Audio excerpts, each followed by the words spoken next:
Sinimulan na ng Ministry of Environment, Natural Resources and Energy o MENRE-BARM sa pamamagitan ng Energy Management and Development Services o EMDS ang pagmamonitor sa presyo ng gasolina sa mga liquefied fuel retail outlets sa Cotabato City at mga kalapit na munisipalidad. Isinasagawa ang monitoring sa pagkikipagtulungan ng PNP upang matiyak na sumusunod ang mga gasoline station sa umiiral na galaw ng presyo ng langis at mapangalagaan ang kapakanan ng mga mamimili.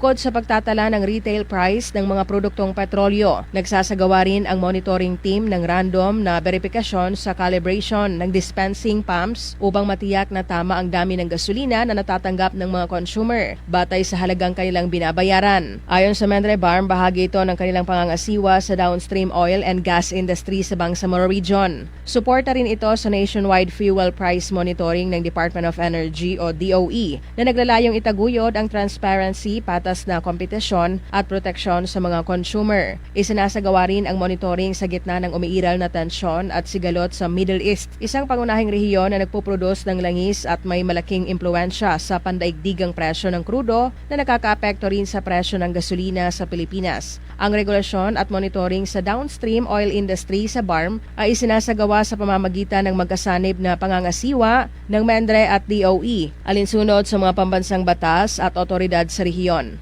Batay sa paunang obserbasyon ng monitoring team, karamihan sa mga fuel station na kanilang sinuri ay sumusunod sa umiiral na market trends. Maayos na ipinapakita ang updated pump prices at walang naobserbahang under-delivery.